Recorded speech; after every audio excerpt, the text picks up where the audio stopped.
오늘 본문은 데라의 족보에 관한 것입니다. 그런데 오늘 본문은 연대가 뒤엉켜 있기 때문에 정확히 이해하는데 큰 어려움이 따릅니다. 우선 32절에 보면 데라는 205세가 되어 하란에서 죽었다라고 기록하고 있습니다.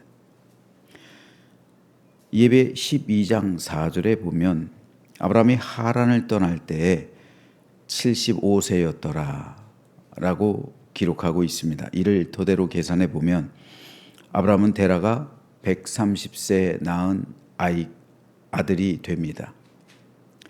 그런데 이 계산은 오늘 본문 26절 말씀과 상충합니다. 데라는 70세 아브라함과 나홀과 하란을 낳았더라. 하지만 이 기록은 영어 성경만 읽어봐도 아주 간단히 해결되는 문제입니다. 제가 찾아본 모든 영어 성경에서는 이 부분에 대한 시제가 정확히 기록되어 있습니다. 즉 데라는 70세 이후에 아브라함과 나홀과 하란을 낳았더라라고 기록합니다. 그렇다면 여기서 발생하는 또 한 가지 문제가 있는데 누가 데라의 장남이냐라는 겁니다. 우린 이제까지 아브라함이 당연히 데라의 장남이었을 것이라 생각해 왔습니다. 하지만 연구 결과는 이것을 지지하지 않습니다. 오히려 많은 성서학자들의 연구에 따르면 데라의 장자는 하란이었을 것으로 추정합니다. 그 이유가 오늘 본문 29절에 기록되어 있습니다.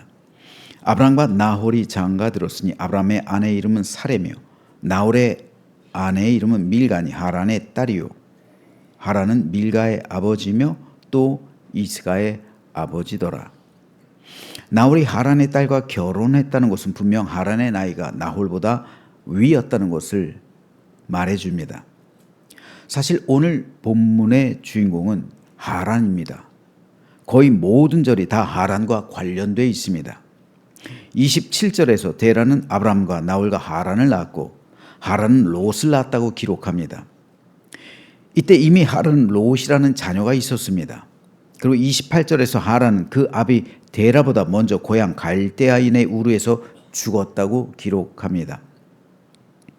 이후에 아브람과 나홀의 결혼에 대해 기록하고 있는데 나홀은 하란의 딸이었던 밀가에게 장가들었다고 기록합니다.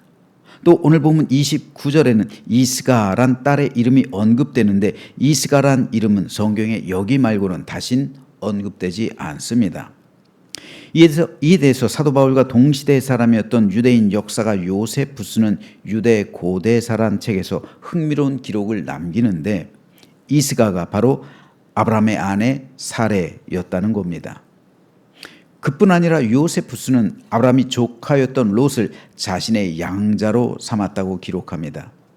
그래서 모든 친족이 다 하란 땅에 머물렀을 때 오직 유일하게 롯만 아브라함을 따라 나선 이유도 아브라함의 양자가 되었기 때문이라고 설명합니다. 자, 이를 근거로 해서 볼 때 하란은 분명 아브라함과 나홀보다 연장자였음에 틀림없어 보입니다. 그렇다면 왜 데라는 온 가족을 이끌고 유복하고 풍요로웠던 갈대아 우르를 떠나게 되었을까요? 우르란 도시는요, 당시의 세계의 수도나 마찬가지였습니다. 당시 아브라함이 살아갔던 그 지역은 수메르 지역, 수메르 도시 문명입니다. 그리고 수메르의 수도는 우르예요. 그리고 수메르 수도였던 우르의 한복판에는 지구라트가 있어요. 달의 신을 섬겼거든요. 달의 신을 섬기는 제단인 지구라트가 있는데 바로 데라는 이 지구라트 앞에서 달의 신의 형상을 깎아서 만들어 팔던 상인이었어요. 우상 장사였어요. 그러면 지금으로 말하면 세계 수도, 뉴욕이라 할 수 있겠죠. 그 풍요로운 도시. 그곳에서 아브라함이 갔던 곳은 가나안 땅, 그 브엘세바예요. 특별히 브엘세바에 정착했잖아요. 아주 먼 시골로 보낸 거예요. 왜? 데라는 온 가족을 이끌고 그 풍요로웠던 도시 갈대아 우르를 떠나게 됐을까요? 그 이유가 하란의 죽음과 관련돼 있는 것으로 보입니다. 전설에 의하면 하란은 아버지가 섬기는 신을 섬기지 않았다고 합니다. 이것이 이슬람교의 경전인 꾸란에도 있어요. 이 기사가요. 오히려 아버지를 반대했다고 그래요.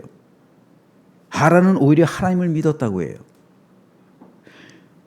그리고 달의 신을 섬기지 않으니까 당신은 장자가 계승하잖아요. 그 가업을 계승하잖아요. 근데 하나님 반대하는 거예요. 나는 이 가업 잊지 않겠다는 거죠. 나는 하나님을 믿겠다는 거예요. 그리고 달의 신 섬기지 않겠다는 거예요. 그 기업 잊지 않겠다는 거죠. 그러니까 아버지 데라가 화가 머리 끝까지 오릅니다. 그래서 하란을 니므롯에게 고소해요. 왕에게 고소한 거예요. 그리고 왕은 하란을 그 아비 데라가 보는 앞에서 불 속에 던져 타 죽게 했다고 합니다. 이 부분을 요세푸스는 이렇게 기록으로 남기고 있어요. 아브라함에게는 두 형제 나홀과 하란이 있었다.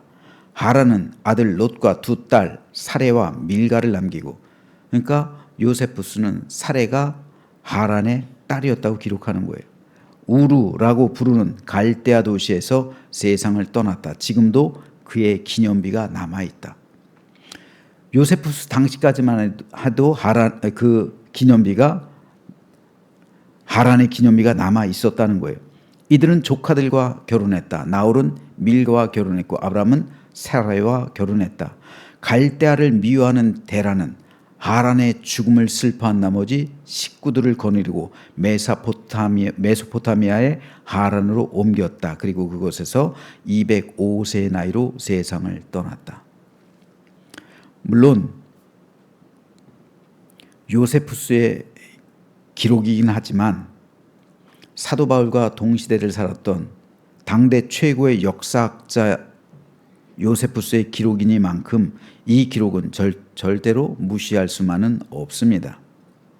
더구나 요세푸스 당시만 해도 하란의 기념비가 남아 있었다라는 대목으로 봤을 때 데라가 갈대아 우르를 떠나게 된 결정적인 계기는 하란의 죽음 때문으로 보는 것이 타당하다 할 수 있습니다.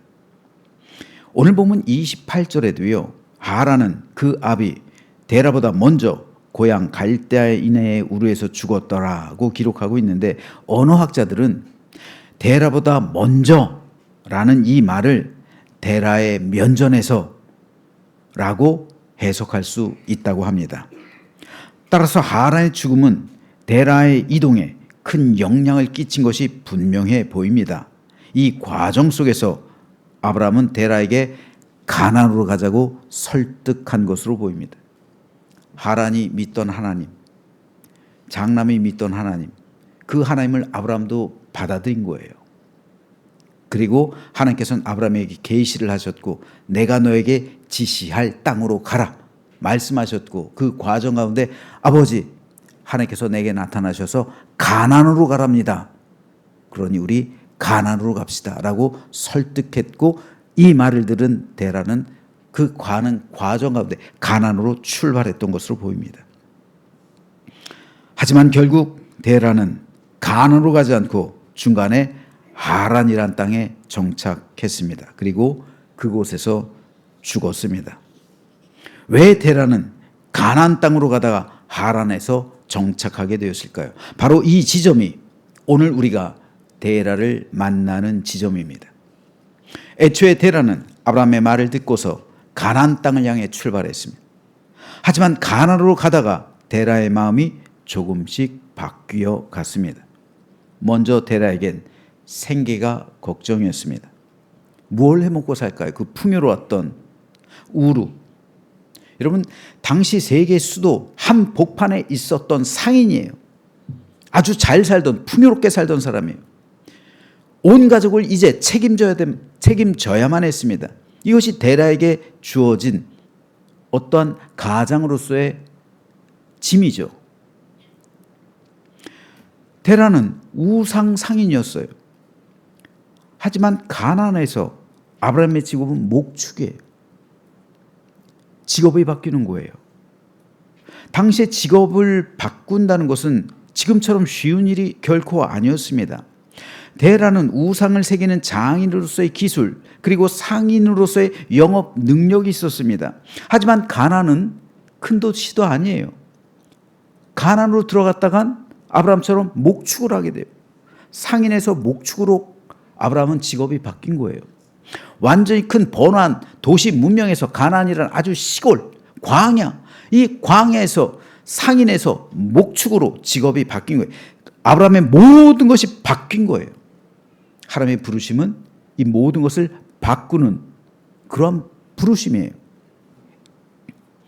하지만 데라는 걱정이 되는 거예요. 가나안은 큰 도시도 아니었습니다. 당시 데라가 섬기던 달의 신을 섬기던 부족들도 아니에요.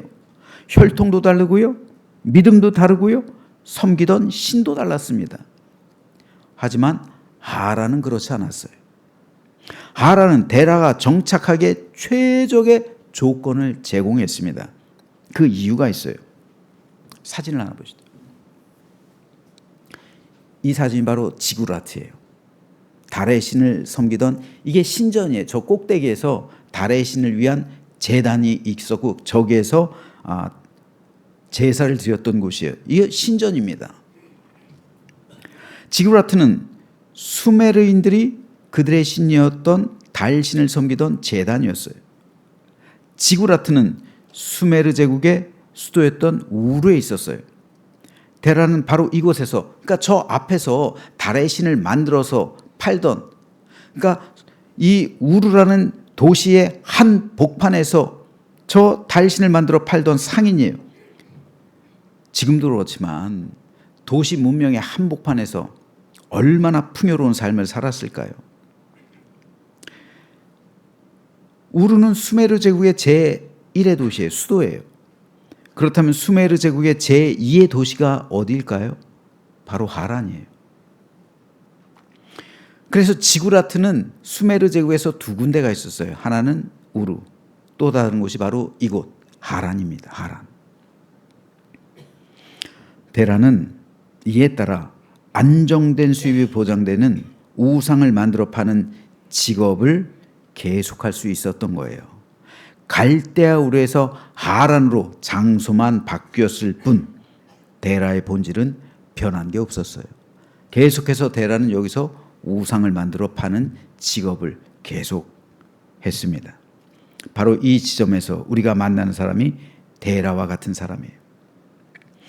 우리는 모두 영적으로 아브라함의 후손이라 여깁니다.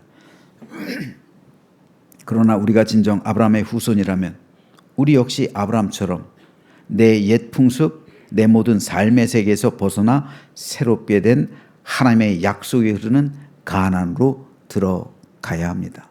새로운 세계 속으로, 옛날의 세계를 탈피하고 새로운 세계 속으로 들어가는 것, 이게 변화예요.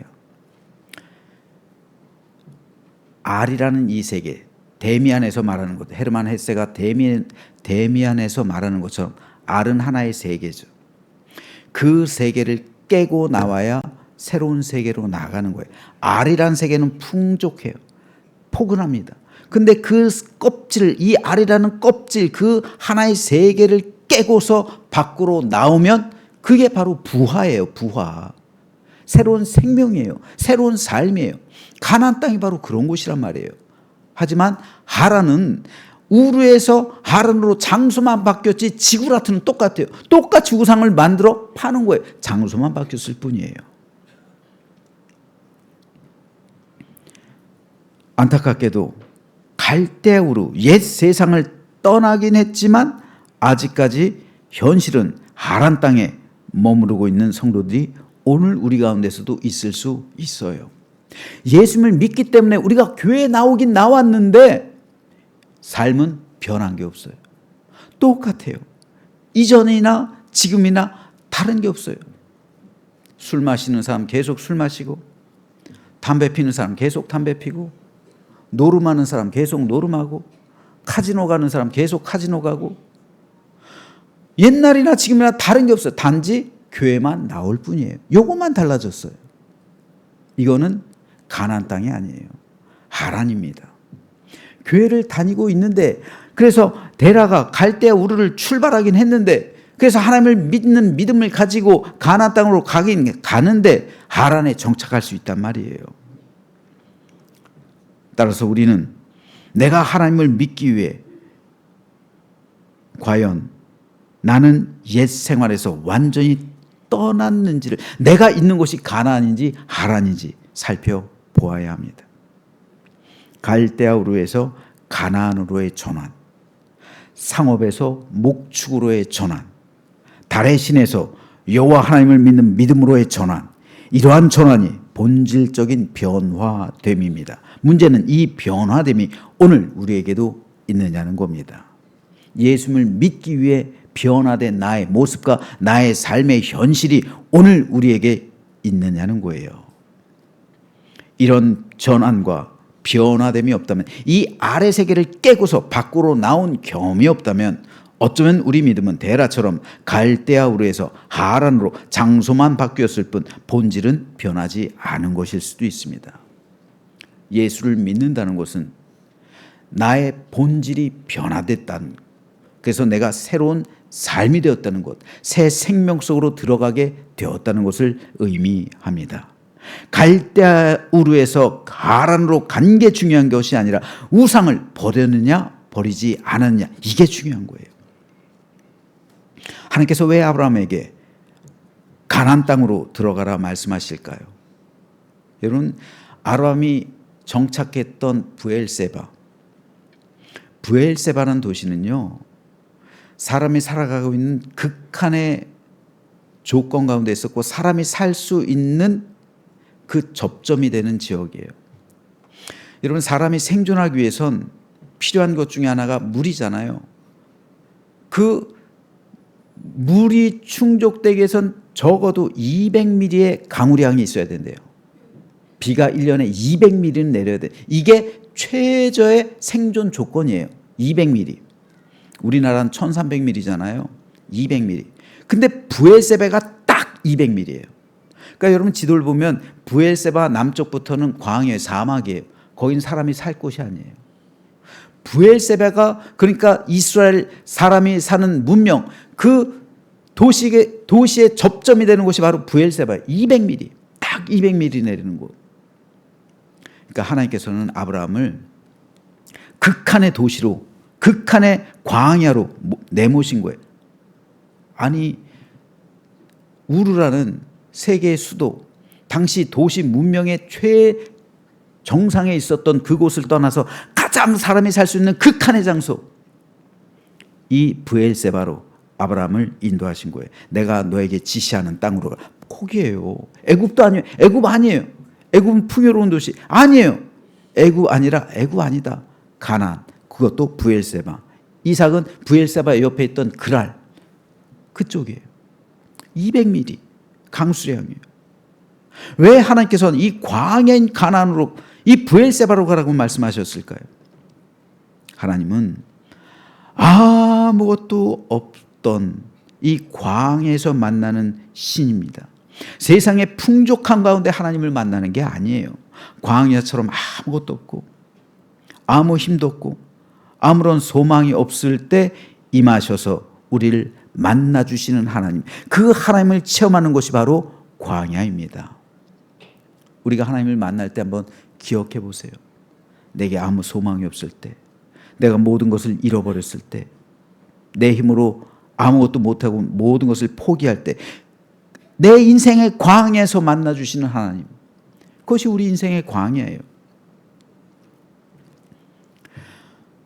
몇 년 전에 우리 교회에서 성지순례 갔을 때 성도들이 가장 많이 은혜를 받았던 곳, 유대 광야예요. 유대 광야를 바라보면서 한 30분 정도 묵상을 했어요. 그때 많은 성도가 눈물을 흘렸어요. 울컥해요. 그 광야를 바라보면서. 근데 예수님도 이 광야 속으로 나가셔서 아무것도 없을 때 밤새 기도를 하셨어요. 이 광야에서 밤새 부르짖고 난 다음에 12제자를 선택하시고 밤새 부르짖고 난 후에 많은 일들을 행하셨습니다. 따라서 오늘 우리가 진정으로 하나님을 만나길 원한다면 오늘 우리 역시 아무것도 없는 광야를 향해 나아가야 합니다. 그런데 이 아무것도 없는 광야 속에서 하나님께서 임재하실 때 모든 것이 변해서 젖과 꿀이 흐르는 장소가 되고 하나님께서 우리에게 언약을 주시고 생명을 주시고 구원을 주시는 거예요. 오늘 우리 역시 마찬가지입니다. 우리 모두는 영원한 천국에 이르기 위해 세상으로부터 분리되고 구별된 성도로 부름받아 아브라함처럼 약속의 땅을 향해 나아가고 있습니다. 그런데 이 길을 가는 여정 가운데 아브라함과 같은 사람이 있고 데라 같은 사람이 있게 됩니다. 예수님은 데라 같은 사람을 가리켜 이렇게 말씀합니다. 가시떨기에 뿌려졌다는 것은 말씀을 들으나 세상의 염려와 재물의 유혹에 말씀이 막혀 결실하지 못하는 자요. 데라도 분명 아브라함을 통해 하란을 통해 복음의 말씀을 들었습니다. 그 말씀이 마음 가운데 떨어졌습니다. 그리고 그 복음의 씨앗이 싹이 나고 어느 정도 자라났습니다. 그래서 갈대아 우르에서 가나안 땅을 향해 출발한 것이죠. 하지만 가는 도중 세상의 염려와 재물의 유혹에 그 믿음이 막혔습니다. 말씀보단 세상의 염려와 재물의 힘이 그 사람 심령 속에서 더 강하게 작용하기 시작했습니다. 그래서 데라의 심령이 시들해집니다. 믿음이 시들해집니다. 결국은 하란에 정착합니다. 그러므로 예수님의 이 말씀이 막혀 결실하지 못했다. 이건 구원받지 못했다는 거예요. 구원에 이르지 못했다는 거예요. 구원을 완성하지 못했다는 겁니다.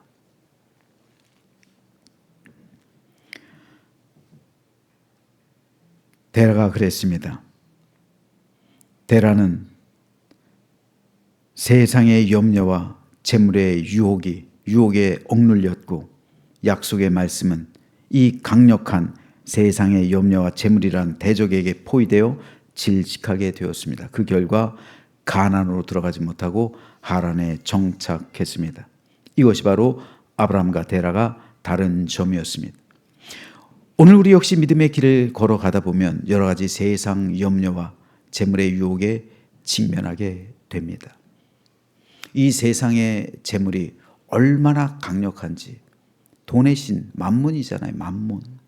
예수님께서 말씀하시잖아요. 너희가 하나님과 돈의 신을 만문을 재물을 겸하여 섬길 수 없다. 둘 중에 하나. 하나님을 섬기는 사람은 돈의 신이 무릎을 꿇게 될 것이요 돈의 신을 다스리게 될 것이요 만일 돈의 신을 섬기는 사람은 하나님을 수단으로 활용하게 될 것이다. 누가 우위에 있는가? 돈의 신인가 하나님인가? 이 문제가 고래로부터 우리 모두에게 다 있는 거예요. 믿음의 사람에게 아브라함에게도 있었고요, 데라에게도 있었고요, 롯에게도 있었습니다. 아브라함은 믿음으로 이 문제를 극복했어요. 하지만 데라는 그리고 이후에 롯은 바로 여기서 무너졌습니다. 그래서 데라는 하란 땅에 정착했고요, 롯은 소돔에 정착했습니다. 오늘 역시 마찬가지입니다. 말씀의 씨앗이 우리 마음밭에 떨어졌다면 이제 우리 믿음은 자라야 합니다.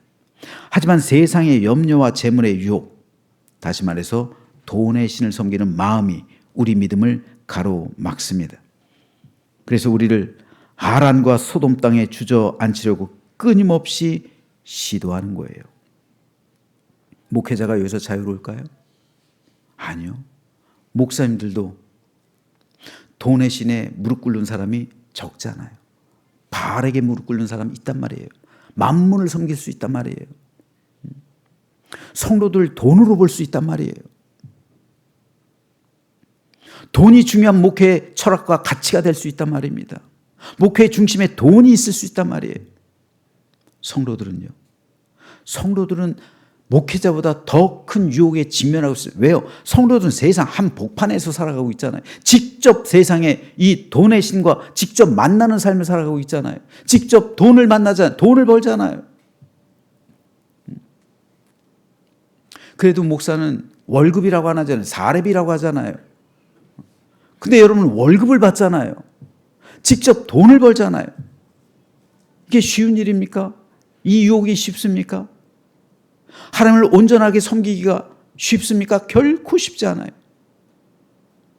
돈의 신을 굴복시키는 게 얼마나 어려운지 모릅니다.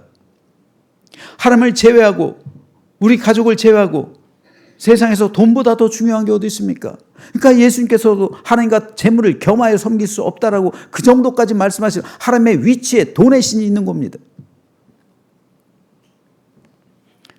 그래서 여기에 이 돈에 대한 갈망, 이 세상의 염려와 재물의 유혹으로 우리 믿음이 가로막힐 수 있다는 말이에요. 그래서 구원에 이르지 못한다는 말입니다. 그 주저앉은 땅이 하란이요 소돔입니다. 존 버녀는 철로역정이란 아주 유명한 소설을 썼는데요. 철로역정은 크리스천이란 사람이 주인공이에요.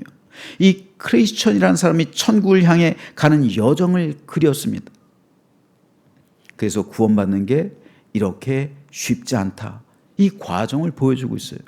이 책의 내용 가운데 오늘 우리가 보고 있는 것과 아주 유사한 상황이 기록되어 있어요. 제가 조금만 인용해 보겠습니다. 바로 그때 전도자의 모습이 나타났습니다. 그는 크리스천을 꾸짖으려 발음이 안 돼. 한번 해보세요. 엄한 표정을 지으면서 다가오고 있었습니다. 원래 방언하는 사람들 잘 안 돼요. 크리스천은 자신의 어리석음에 부끄러워 어쩔 줄 몰랐습니다. 전도자가 물었습니다. 당신은 멸망의 도시에서 울고 있었던 크리스천 씨가 아닙니까? 즉 세상에서 오늘 우리 본문을 중심으로 한다면 우르에서 갈대 우르에서 당신은 울고 있었던 크리스천 아닙니까? 크리스천은 얼굴을 붉히며 대답했습니다. 예, 맞습니다. 아니 그런데 벌써 내가 가르쳐 준 길을 포기했단 말이에요. 가나안으로 가라고 했잖아요. 근데 가나안으로 안 간다고요? 지금 여기가 어디에? 하란. 왜 여기 있어요? 왜 하란에 있어요? 가나안으로 가라고 했잖아요. 나는 분명히 당신에게 좁은 문으로 가는 길을 가르쳐 줬는데 왜 당신은 이런 곳에서 서성거리고 있는 거예요? 이렇게 빨리 그 길을 포기했단 말이에요? 저는 낙신의 수렁을 겨우 빠져나온 후에 어떤 사람을 만났습니다. 낙심의 수렁, 모든 것을 잃어버렸어. 낙담했단 말이에요. 겨우 빠져나왔는데 그래서 우르에서 겨우 빠져나서 갔는데 어떤 사람을 만났어요 도중에. 근데 내가 진 이 십자가의 짐, 십자가를 지고 가는데 나의 짐을 벗겨줄 수 있는 사람이 이 언덕 넘어 저 하란에 있다 이렇게 말해주는 거예요. 저는 빨리 그래? 그럼 내 짐을 빨리 벗어버려야지. 하란으로 그럼 가야지 하고 내 짐을 던져버리고 싶었어요. 그는 또한 말해요. 당신이 가르쳐 주신 길보다 더 좋은 길이 있대요. 꽃밭이 있대요. 당신은 좁은 문, 좁은 길을 가르쳐 주셨는데 이 사람은 넓은 문, 넓은 길을 가르쳐 주고요. 아주 좋은 길을 보여주었어요. 그런데 그 길로 와보니 이런 무서운 광경이 펼쳐져 있어요. 내가 속았습니다. 가만히 그의 말을 듣고 있던 전도자가 다시 말하기 시작했습니다. 크리스천은 떨면서 그의 말을 들었습니다. 크리스천 씨, 당신은 세상 지식인이나 적법, 정중 같은 자들의 말을 믿어서는 결코 안 돼요. 세상에서 다른 말 듣지 말라는 거예요. 바울이 말하고 있는 것처럼 다른 복음 없습니다. 다른 복음 없어요. 오직 천국으로 향하는 그 길, 예수 그리스도를 통한 십자가 구속의 은총, 그리고 그 길을 걸어가기 위한 좁은 길, 예수님께서 직접 말씀하신 그 길, 다른 복음은 없습니다. 넓은 길 아니에요.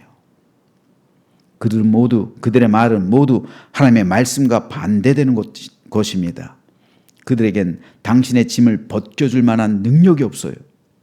그들은 모두 친절하고 좋은 사람들처럼 보이지만 사실은 거짓으로 가득한 자들이요. 그 사람들 말 듣다간 당신 죽습니다. 당신 영혼 구원에 이르지 못한다는 거예요. 그러니 다시 좁은 문으로, 좁은 길로 들어서십시오. 그 길만이 천국으로 향하는 길입니다. 이걸 말해주는 거예요. 예수님께서도 제자들에게 좁은 문으로 들어가기를 힘쓰라 말씀하셨어요. 우리가 천국에 가는 여정길 또한 좁은 길입니다. 넓은 길이 아니에요. 철로역정에서 크리스찬이 그 등에 짐을 지고 가듯 우리 모두 십자가를 지고 천국에 가야만 합니다. 내가 져야 할 십자가를 지고 내가 가야만 하는 그 좁은 길로 걸어가는 것, 이것이 바로 우리가 구원에 이르는 길입니다. 하지만 공중권세 잡은 세상의 주권을 가진 마귀 사단의 세력은 우리를 유혹합니다. 그 짐을 벗어 버리라고, 그 십자가 내려놓으라고, 이곳에 쉴 곳이 있고 이곳에서 행복하게 살자고 하란으로 우리를 유혹하는 거예요. 요한계시록에 보니까 음녀, 온갖 사치스러운 옷을 입은 붉은빛 옷을 입고 아주 온갖 보석과 온갖 명품으로 자기를 장식한 음녀, 아름다운 여인이 나타나서 금잔을 들고 유혹하는 거예요. 이 포도주 마셔라. 나와 함께 연락하자. 여기가 네가 있어야 될 곳이다. 적지 않은 성도들이 여기에 빠져요. 음녀가 내미는 금잔을 마십니다. 포도주처럼 보였어요. 아니에요. 나를 죽이는 독이에요. 나를 세상에 옴짝달짝하지 못하게 하고 세상의 영적인 하란 땅에, 소돔 땅에 머물게 하는 그 금잔입니다. 그래서 가시떨기가 돼요. 그러므로 달콤한 가시떨기, 이게 바로 하란의 실체요, 소돔의 정체입니다.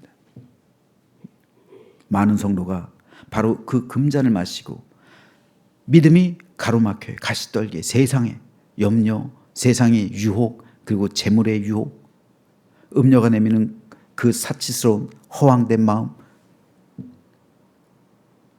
그것이 바로 우리 영혼을 옥죄고 있는 가시떨기의 정체입니다. 지금 우리 가운데 이 유혹의 손짓에 넘어가려 하고 있는 성도는 없습니까? 혹 하란 땅에, 소돔 땅에 주저앉으려 하는 분이 있지는 않습니까? 그렇다면 이 시간 당장 그곳에서 일어서시길 바랍니다.